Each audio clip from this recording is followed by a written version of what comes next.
Hi, Catherine. Hi, How are you? I'm good, thank you. Good to see you. I'll kick things off maybe asking your origin stories. It's probably a good place to start. Sure. And how you doing what you're doing, where you came from. Yeah, it kind of was one of those situations that it just kind of happened to me. Yeah. My background was in sort of sponsorship and promotions. I ran events basically, and Okay. one of the big events that I used to run, I set up and ran was the Northwest Football Oh Awards. wow. And yeah, so basically in 2009, my mum was diagnosed with breast cancer, and I wanted to do what I could to help her. And it just so happened that through the connections that I had in business, I got involved in fundraising for Breast Cancer Now. And that happened because on the day my mum was in hospital having her operation, I was all over the place. And my husband said to me, "You're not helping yourself or your mum. You need to just focus on some work." So I decided to pick up the phone to a guy called Maurice Watkins, and he was the chair of the judging panel at the Football Awards. Right. And because we'd get the great and good of the world of football in the room on the night, we'd always raise money for charity. And he was a big mover and shaker. He was the finance director at United, but he was a senior statesman in sports law, a philanthropist, and he was the chairman at the time of a £20 million appeal for Children's Hospital in Manchester. And we always raised quite a lot of money, Yeah. as I said, because of the people in the room. Yeah. So we chatted about the judging day that was about to happen. And at the end of the call, we got to the subject of the charity. And I Yeah. said, "Do you want to continue to raise for the Children's Hospital?" And he said, "Well, we've hit the 20 million and I've just been asked to head up a £5 million appeal for breast cancer now." So it was weird. I chose to phone him on that day. I mean, even now when I tell the story, Yeah. I can feel, Yeah, you I know, the just felt hairs. that. Yeah, because it was just like, why did I, you know what I mean, on that Yeah. day? Anyway, so I told Morris about what was happening with Mum. We raised money for breakthrough breast cancer then, breast cancer now, Yeah. on the night. But he also got me involved in the appeal, and I project managed the £5 million appeal for breast cancer now. So I ended up becoming an employee of the charity. Okay. It was a major donor appeal. Right. So rather than like tin shaking outside supermarkets and community fundraising and stuff like that, we were identifying high net worth individuals, taking them around the research unit to meet the scientists and see the science in action. Yeah. And really fortunately for me and Mum, Professor Michael Lazanti, the research director, was really interested in natural compounds. That's where I found out about a natural compound called EGCG Right. that's found in green tea. I wanted Mum to drink the green tea with the most EGCG in it. Yes. And because of how matcha is cultivated and processed, it's Yeah. got about 130 times the EGCG Wow. of regular green tea. Wow. So it wasn't very well known at that time. So I started just importing, like literally matcha for me and Mum to drink. Yeah. So that was 2009. And then I felt so passionate about not only its potential to heal, but also how it was making us feel, because it's got this really cool combination of caffeine and L-theanine that give you, you know, the lift without the jitters. And Yeah. so, yeah, 2014, I founded OMGTea because I decided I needed to spread the word about this miracle green powder. And then, yeah, so that's the story behind OMGTea. Incredible. It's amazing how as well, like, non-pharmaceutical medicine, like something natural like matcha, Yeah. can like offer so much, but because it's obviously not like technically like pharmaceutical, Yeah. then we just ignore it. But you've stumbled upon it through like your own research and your own predicament, Yeah. and found this amazing thing that can also be shared with so many people. I think that's such a great model. Yeah, and I it's think lovely. the body of evidence now is just showing how important what we eat is. Oh, mate, it's so The best yeah. the best source of nutrients, so long as you're getting the good quality products, Yeah. if you can afford them. Yeah. Is it's through what you're eating. It's your gut microbiome is so important, that type of thing. So Yeah. the pharmaceutical industry at that stage probably weren't that interested, and probably still aren't, because you can't make a lot of money off natural compounds because they're off patent. It's And then you can grow, and multiple people can grow them, so you can't like control it so much. yeah. I always feel better when I take like proper gut medicine Yeah. and bacteria, like natural bacteria. I always feel like so much better.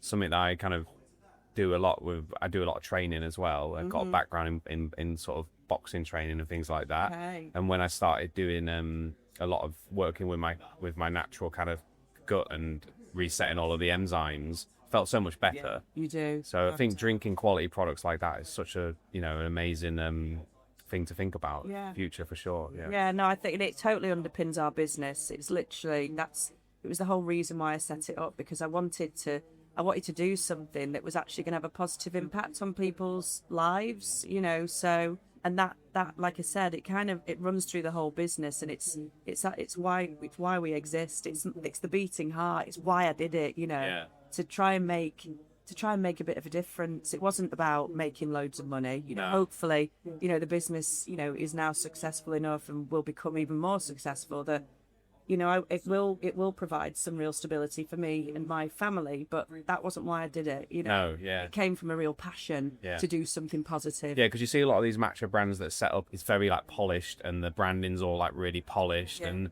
then you dig down for like a story, and there's not really, I don't feel like there's like, they've just got the matcha from another country, slapped the brand on it, and then all of a sudden it's this thing, whereas yours feels like it's come from a place that wasn't about that and then it's evolved into something that's actually got a proper origin story, which I think they're some of the best businesses, actually. I think that's what resonates with people as well. They want businesses to have purpose. They want to support businesses with purpose. And back in 2014, nobody knew what matcha was. No.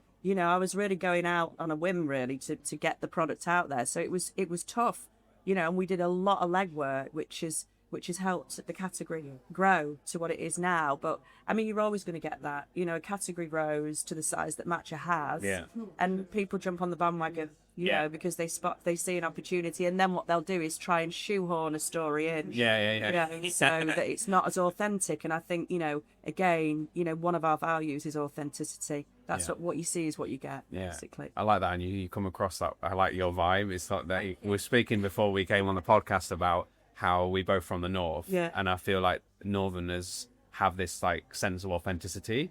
I'm sure it comes from our parents and the idea of being grounded in communities that are like genuine and working class, I presume.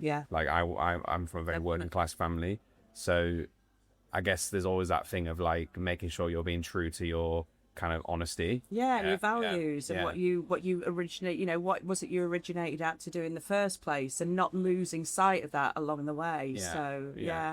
Tell me about Shed, because it sounds really, really interesting. So we set Shed up in 2010. Me and my business partner, we're graduates in photography, so we're both art and photography graduates. And that should really help set up a brand. Yeah, well, you'd think, right? I hope we've done a good job. I went to Central St. Martin's, which is quite a prestigious art school, and graduated in 2012. And then we set up a photography studio in East London, and we had lots of clients shoot with us on site. And then we realized that a lot of our clients was like coming and going, but there was like bringing lots of like food and drink into the studios. And as we sort of expanded the studios, we opened up like office spaces and co-working spaces. And then again, it kept happening where there was bringing like other people's coffee. And we just thought, you know what, let's open up a coffee shop and service our own audience. Absolutely. And then we sort of did that and learned kind of the coffee world, and we sort of kind of fell into it through that way. It kind of was born out of like servicing our community, basically, which we still have. We've got a genuine set of kind of friends that they have co-working spaces, but they're kind of our friends. And the reason why it's called Shed is because in the early days, you were in a shed. We was literally in a garden shed, because we couldn't afford to put up rooms, so we built these 4 sheds in this kind of warehouse space. It was freezing cold. I now remember. Everybody says that they've been there at some point. Cool. That was back in probably like 2016. Right. Like that. Okay. It was quite big. Yeah, it's huge. Yeah, it's huge. Yeah. We don't have the sheds anymore. Right. We have the little shed logo, but we don't have the. So who was it? We were with the Grocery Accelerator, and they had some office space in there. And they co-worked and they hired meeting rooms. Okay. And stuff, So you've been around and you've seen what we do. Yeah.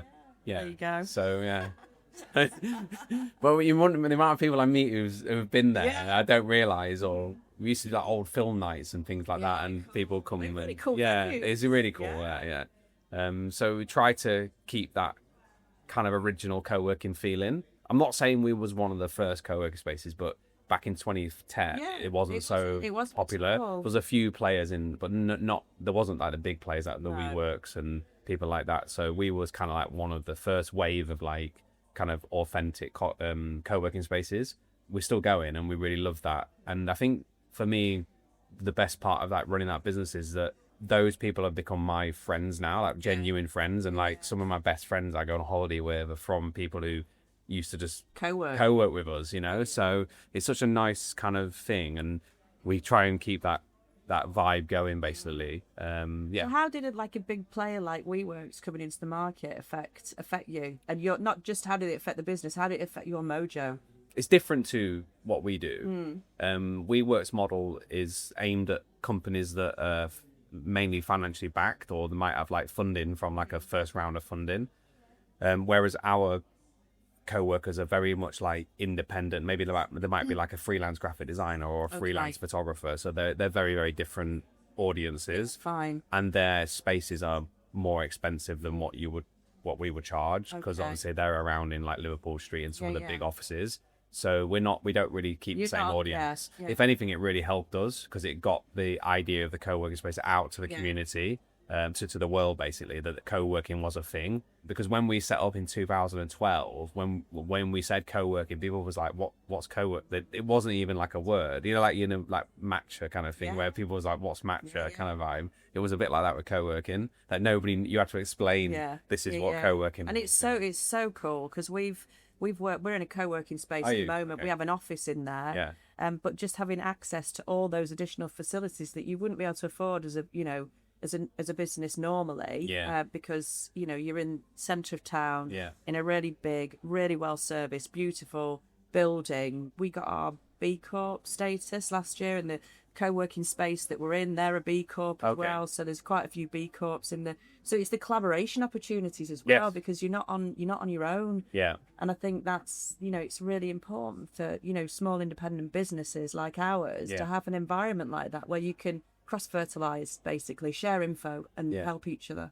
Or if you're feeling like not anxious, but if there's a period of time in your business where you're like, this feels really like difficult, and you find a founder that's next to you, they're going through similar, you don't feel like the only one that's like dealing with this uphill struggle. No, it's true. And actually what I've found, because I've been involved in those types of not just co-working, but also sort of like accelerators and networks. So I was in the Entrepreneurial Spark, and then I was in the NatWest Business Accelerator, and then I'm now part of Buy Women Bill. I did the Goldman Sachs 10,000 Small Business Program.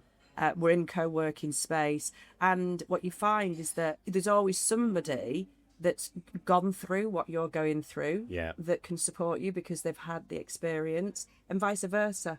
It can actually be really quite lonely, but when you're in a co-working space or a community like that, it's doesn't feel quite so lonely. Exactly. Or if you're at home working from home, that's the other thing, working, and that's a new thing, working from home, relatively new since COVID, obviously. Yeah, of course.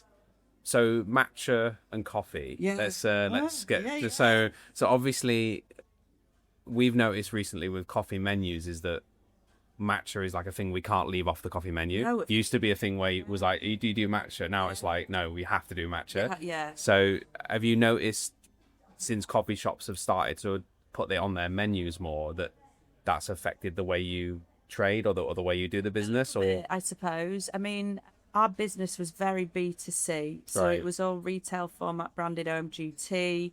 We were selling to Selfridges, Harvey Nichols, Ocado, Planet Organic, Whole Foods Market, and it was always our, B2C, and Amazon, loads on Amazon. And what we've kind of realised, and as the business has grown, we've been able to do it, is we've diversified into food manufacturing, but also we're not manufacturing, we're supplying manufacturers with the raw material, but also food service. That's becoming a much bigger part of our business. And so we'd love to talk to you about of course. Matcha did a hockey stick last year. So if you look on Google Trends, from when I set the business up 2014 to last year, it literally did that, bum bum bum bum, and then I mean, it was ridiculous, like crazy. Slowly going up, ever slowly for 5 years, and then it just rockets, basically. COVID gave it a shot in the arm, because people were thinking more about boosting their immunity, and matcha's great for boosting your immunity. Okay. Japan's a really cool country, so people are really Yeah. interested in Japanese culture, Japanese products, that type of thing. So that really helped it. Instagram's helped it massively. Big players that have moved in that, a bit like we work for our co-working. There must be big players in your world that have really put matcha on the map. You know, I'm not going to name them, but I'm sure there are some. No, I mean there, and it's places like, you know, Starbucks that, you know, across the world have been serving matcha for a lot longer than we have. Right. Like in the US particularly. Europe's a little bit behind us. Asia's, you know, ahead of everybody basically. Right. Wow. But yeah, I mean, there's been, you know, players that have come into the market that haven't been bootstrapped like we were, and have come in, you know, with some real collateral and investment behind them that have just been able to go bang, which is, in a way, it's really good because it's helped grow the category. But, you know, when you've been there, we've been established since 2014, and you're seeing it happening. It's like, oh my God. Yeah. How do we keep up, kind of thing? The offering of these brands is very different to ours. We're at the real premium end. Okay, right. Yeah. Also, you've got, like, we were talking about the idea of story, is that it's very easy to look impressive, get £1 million back in, roll out 10 shops, nice branding. Yeah. But it depends on how long you want to be in the game for. Yes. So our model is very much like, we want to be around for a long time. Yeah. We think really in decades as opposed to like years. Where we want to be in 10 years. And then that means that we stick to what our core origins are, rather than trying to be everywhere. But to be everywhere, you have to take on leverage, or you might have to have a shareholder, and then that will influence how the brand looks and behaves. And for us, we never wanted to do that, basically. No, and I think we're very much the same. We've been around 11 years. We've got very, very solid foundations. So I've only ever used one supplier. They're called Aya Japan. Right. They're the biggest producer of matcha in Japan, but also the most reputable. They've been Shout around out to them. since, yeah. Thank you, Aya. They've been around since 1888. Oh, wow.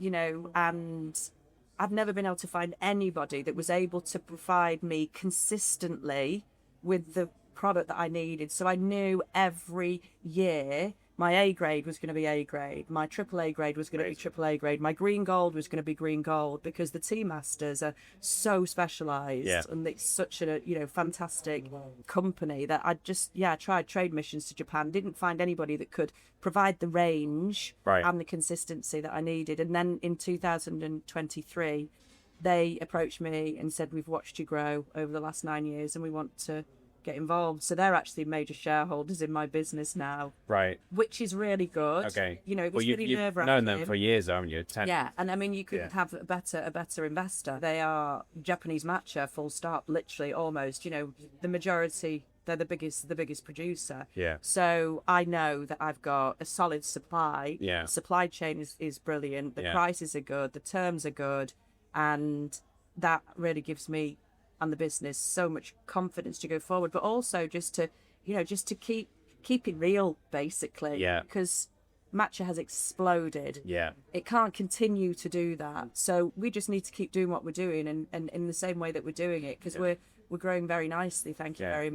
No, when I look at your brand, it's a sense of real. What you're doing is very real. Yeah. And you know, when you look at a brand that feels quite polished, and it just feels a little bit too polished, and it doesn't feel like there's not much substance behind it, exactly. You know, and that's what's really important to us, is that we don't lose that, like I said before, because it's really important. I'd lose my mojo if that happened. I wouldn't want to be involved in the business anymore. It wouldn't be the same for me. You'd just be banging out numbers, basically. It's just about numbers at that game. Exactly. Yeah. So, but matcha, honestly, it's just, if somebody had said to me in 2014 this is what would happen, you could have knocked me over with a feather, literally. I mean, in a way, I'm surprised, I think, at the speed of the growth. And I think, like I said, social media's done that, a lot of it. Yeah. It's so Instagrammable, it's so beautiful, you know, for use in so many different applications. I didn't think it'd explode in the way that it has. Right. And there's still a lot of growth in there. I mean, like in London and the southeast and the cities,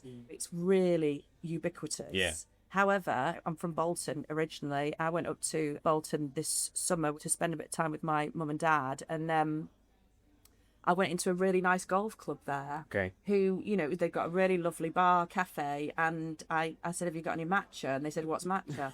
You know, so it's Right. so there's still a big opportunity. So it's big, but it's got more legs. Yeah. So yeah.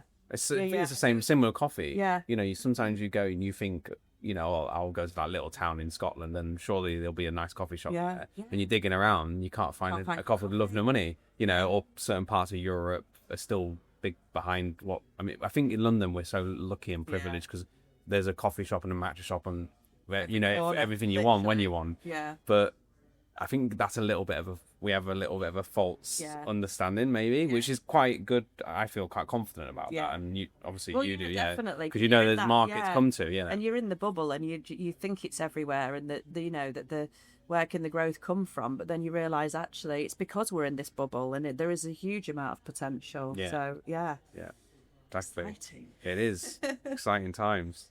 So what's on the agenda for you guys? We've got 3 shops, and 2 co-working spaces. Okay, yeah. And 2 photography studios. So what do you specialise in, sort of food photography and? No, fashion. Fashion? Yeah, we have a background in fashion. Yeah. So Chris, my other business partner, he did training more in fashion photography, and I did training more in fine art photography. So we complement each other in that regard. Yeah. But for us, I think we're just concentrating on because we've got quite a lot of arms to the businesses. We're quite happy where it is, and we're like, to us, we want to keep it. It's doing well basically, and we're happy where it is. And we feel like if we take our eyes off what we're currently doing to say open up another space or whatever, then we won't be focusing on what we're doing, and then it's a kind of a false economy. Yeah. We did that. We opened up a shop, put a lot of effort into it. And then we looked at our other 2 or 3 shops and was like, oh, wait, the sales have dropped. Yeah, and it's like, for that sales, I could have just kept that going and then not done that and saved my energy. Same thing happened with us. So with 2018, the dreaded year, because I went on Dragon's Den that year. Oh, did you? Right, okay. We launched a ready-to-drink product. Right. Which was, I mean, we'd kind of been ahead of the curve the whole time. So this product was a bottle with a dosing cap on the top of it. Because for me, the most important thing is that you get the full benefit of the matcha. If you have a pre-mixed drink, it oxidizes, so it loses its potency. Okay. So these drinks on the market at the moment, where the matcha is pre-mixed, the canned ones kind of thing, they're just, you know, you're not going to get the benefit of the matcha from it, because if you pour it out, it'll be, unless it's had colours added to it, it'll be a sludgy brown colour, because it's oxidised and it's lost its nutritional clout. Okay. So I wanted to develop something that actually the end user, they mixed it themselves. Yeah. So this dosing cap, you twisted the lid, pushed it down, shut the bottle, and the matcha, and then you drank it, so it was nice and green and basically as fresh as you can get it on the move kind of thing. Exactly. And it was a great idea, and it was really well received, and we launched it into Ocado, but the problem was the business that we bought the bottle and the cap off were also early stage, and they sold as a product where the cap didn't fit the bottle properly. Right. So we were getting leakages, but also the contract manufacturers who were putting it together for us, it was supposed to be semi-automated, so they could actually get the lid on without somebody manually doing it. Yeah. And it didn't work. So they were manually putting the lids on every bottle. Oh, so you have the human error element. Yeah, so cost for contract manufacturing doubled. It was in plastic, even though it was recyclable plastic. There was this big movement at the time against plastic, so we discontinued it in 2020, I think it was. It was a massive relief when we did it. The sales of the core range just did that. Yeah. And I don't know the business model, but I imagine the sales of the core ranges are much easier than trying to manufacture this bespoke product with all these moving parts. Yeah. And it's obviously, you need to just sell a lot of it, because it retailed at like £2.95 each, where, you know, our entry level matcha in a 30-gram tin for 30 servings is like just under £20. Right.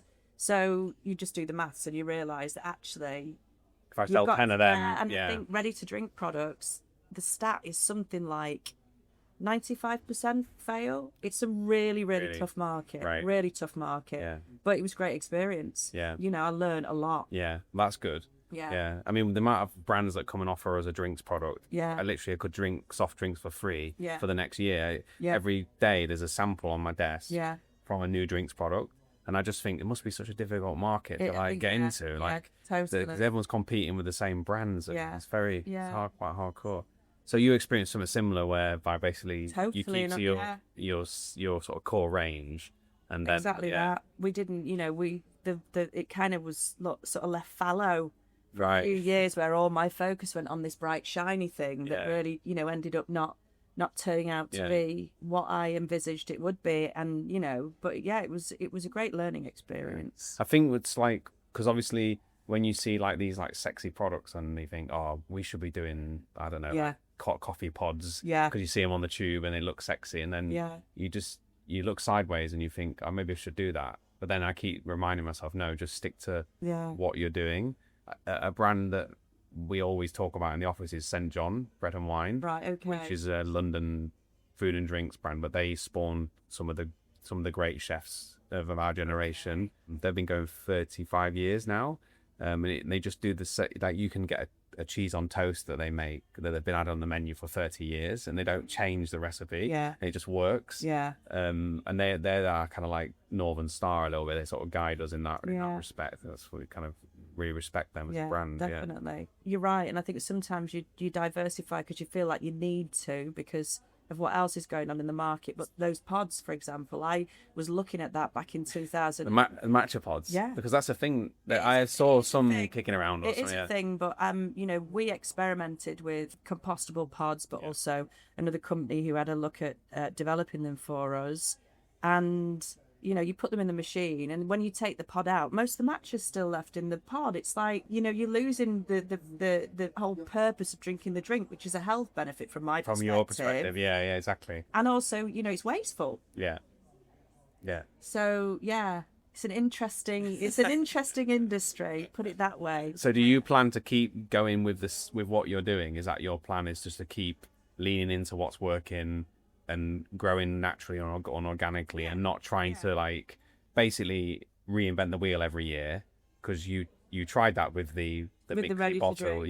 yeah, and so you're happy just to enjoy the process. And because I was thinking, when you do try and go after something that's quite new and shiny, I think one of the outcomes sometimes is it make your life more stressful. Oh my god! And it's whether or not you want to, like, and if you, it's like, what's the price of stress? Yeah, exactly. Like you get to a certain age where you think, do I actually need this, or can I just do without it, and do I have enough? And that's there are all these questions you ask yourself as a founder. Well, no, I know, and I set the business up because I genuinely believed matcha was good for your health and could prolong your life, and I'm like, I'm knocking years off my life. Yeah. Do you know?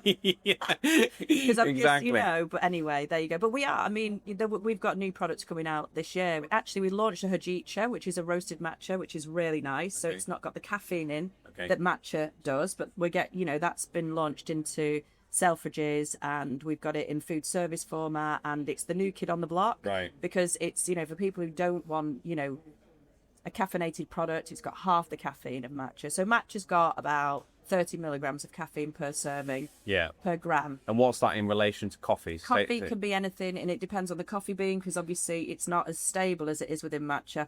I think it's between 80 to 150 or something like that. So it's quite a lot less then, isn't it? It's quite a lot less, and obviously because the L-theanine, which is the amino acid that works synergistically with the caffeine, they latch onto each other, and the L-theanine slows the release of the caffeine. So you end up with this, you've got the caffeine, but not in the spike and slump thing that you might with. But you can still feel wired when you drink matcha if you drink a lot of it, and also if you're sensitive, to coffee. But the good thing about it is the L-theanine, because that induces alpha brainwaves, which gives you that zen feeling. So people would come up to me and go, "Oh my god, I love matcha," and it wasn't necessarily because they like the taste, it's because it. The L-theanine feel, which is why I set the business up in the first place. I'm like, this stuff's brilliant. I feel so. It's a miracle. But I don't know where I was going with. Well, some of the boxing trainers that I was working with, they recommend the L-theanine for bedtime. Yeah. For when you go to sleep, because they have to like cut their diets to make weight, so they give them L-theanine tablet in the evening, and then it just makes them relax a little bit, so then they're not because they're getting hungry. So I know, a fair bit of L-theanine is supposed to be a miracle. Oh no, it's amazing. So matcha was actually introduced into Japanese culture about 800 years ago by the Buddhist monks. Wow. And it was when they discovered, it enabled meditation for longer, because the caffeine was keeping the body awake. The L-theanine was stilling and focusing the mind. The samurais used to drink it before battle for energy and focus. it's kind of been a bit of a hidden gem Right. in Japan for, centuries.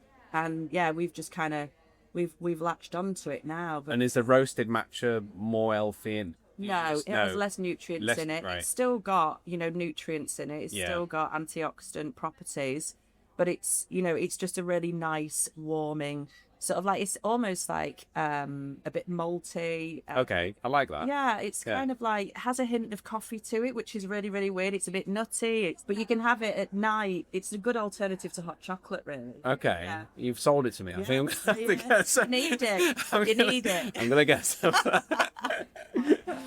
We were speaking, we got sidetracked, which was about this constant need to innovate. To innovate and grow. Yeah. And growth is something that is a big topic because our economy is judged on how fast or whether we grow or not. The hot topic is GDP and or we only grew 1% or we grew. And I'm wondering whether that's causing a lot of stress for founders and business people that, like, is it this constant need to grow, or could people just be happy with where they're at, and this idea of chains and having 10 out or 20 outlets or 30 outlets, I just find that a little bit. It's not necessary. Yeah, is it? And yeah. It's It's not the necessary answer. No, Yeah. and I think it's, I'm not here, like I said before, to become a billionaire. It's not my raison d'etre. No. I want to do something that has a positive impact on my life, on my nearest and dearest, but also, as many people as I possibly can. And if, the money comes alongside that, fine. But it's not about world domination for me. It's about, doing something that I can be proud of, but also not like knocking years off my life because I'm stressing myself out because I'm trying to scale. Yeah. I mean, I want to scale, don't get me wrong. Yeah. It's everything in Portion. Yeah, exactly. And considering what's that going to be the effect on my own health, my own time. Yeah. Am I mortgaging my own time for that other extra money when really do I need it, and is it important? These are the questions I ask myself all the time, because we could go tomorrow and get a founder, get back in, open 10 shops, look like the next best thing, but how much stress is that? 100 members of staff, more payroll, more holiday, I don't know whether I need that, right now in my life. I'm not sure. I don't know. I hear you. So that's my thinking. Yeah. The values of the business have always been the same. It's always been about, making a difference, getting matcha out to the masses and, helping people improve their health and well-being and that kind of thing, and create community. But we've laid the tracks as we've gone. You have, literally laid the tracks as we've gone. And I have, I've been involved in accelerators where I've put together a business model canvas and had my vision and, that kind of thing. And it's there. And it's interesting, actually, because then you look back at that and, you put stuff together, even if it's like forecasts and that type of thing. And you're reaching for the stars and you're like, there's no way we're going to do that. And then you look back and it's like, oh my God, we did that. So you've got to be ambitious, I think. Sometimes you won't make it, but more often than not, you actually do. Okay. And if you aim for this, if you aim for the stars, you arrive at the moon or something like that. Something like so if you put a big figure and then and you're happy with 50%, and you're like, well, if I get halfway, I'm happy with that. Yeah. And I think that's a really perfect mental psychology for a business that's trying to grow. I like that. Most businesses are trying to grow, they got to be, you know what I mean? But well, because you're getting outstripped all the time by inflation, you're getting outstripped by wage increase, business rating, you name the different, so you have to keep up with it, and the only way to keep up with it is to grow. And that's just the laws of the society we live in, unfortunately. Which I'm not 100%. I don't 100% agree with that model, but that is the model, unfortunately. So you have to factor in an element of growth in there. I mean, one of the things that we've done recently is started diversifying our income into other areas that are more financial, that are doing a bit more of the heavy lifting than us having to go out and open up multiple sites. So we invest in like global stock funds and things like that. Right. So we have a financial advisor that we work with on that, and we get a little bit of growth from those things that then means that we don't have to keep growing the business Yeah. in and of itself. We should have a further conversation offline. It's a big about this, I think. conversation. It's a big conversation, Yeah. but it just gives us a little bit of. There's a lot of heavy lifting being done by other people, basically, and when you get to a certain point in the business where you can do that, it means again that you can not have to do a lot of the physical work. Yeah. In that regard. I don't know if that makes any sense. It does. It does. But Yeah. what I'm trying to say is that you run it smarter, not harder. Exactly. So you diversify into an area that might be an easier diversification than having to push this rock up a hill every year, or say. Yeah. Yeah. If you got cash in the bank, for example. Yes. And you put that to work. Yeah.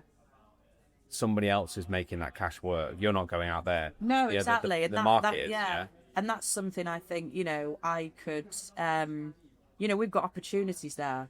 I mean, Yes. Maybe not massive, but we have got opportunities there. We're doing stuff at the moment with that, but are we doing, is it the best way? I think we could be generating more from what we're holding on to at the moment than we actually currently are. So yes, can we have another conversation about this, please? Yeah, we can. No, because I think because I had years of like thinking we got to put as much cash in the bank and not touch the cash. Yeah. And get really nervous because of something like COVID comes along, and if you don't have liquidity in the bank, COVID comes along. How do you pay the staff? How do you pay the suppliers? For us, it was a lot to pay, right? And we have big leases on our properties, so we've always been very like risk averse in that, and try not to spend that money, and then that sticks with you. And actually, at a certain point, it doesn't pay to keep all of your money stacked away in cash because it's not growing or it's not doing anything. No. So we've been over the past couple of years been thinking of ways to make that work for us, basically, and that's where we're at the minute. Is just keeping that and learning about that as well, because I don't come from a financial background by any means. And it's complicated work. Yeah, I'm not bad with numbers. I'm actually quite good, with our accounting within the business and finance and profit and loss and cash flow and balance sheet. But when it comes to savvy investing, I haven't had the time to get my head around it. Right. So we do have money in places that's accruing more than it would be doing if it was just sat in the bank. Yes.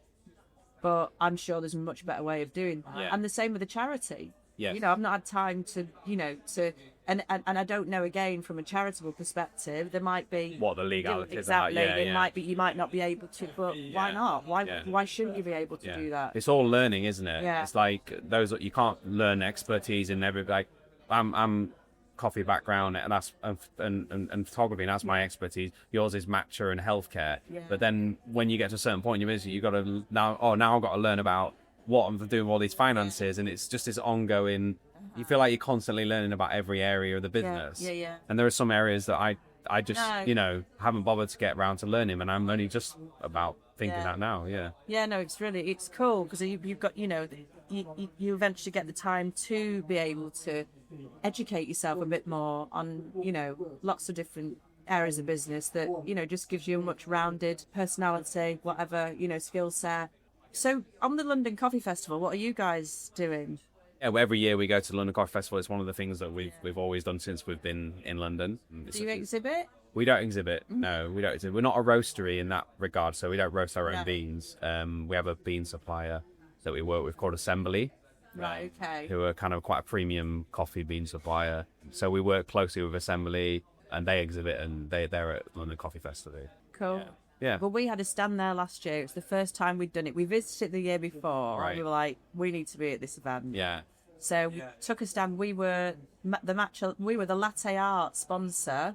Right. Which was really cool because I got on stage every day, basically doing a half an hour stint of latte. I wasn't doing the latte art, but we were talking about matcha and the growth of matcha and the benefits and all that kind of stuff.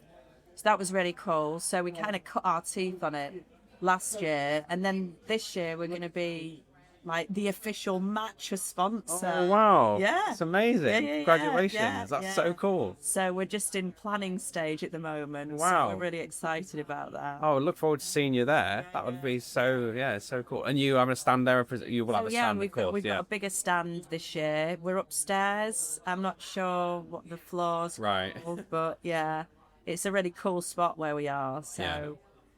And will you invite people in to make the matcha, or will you make?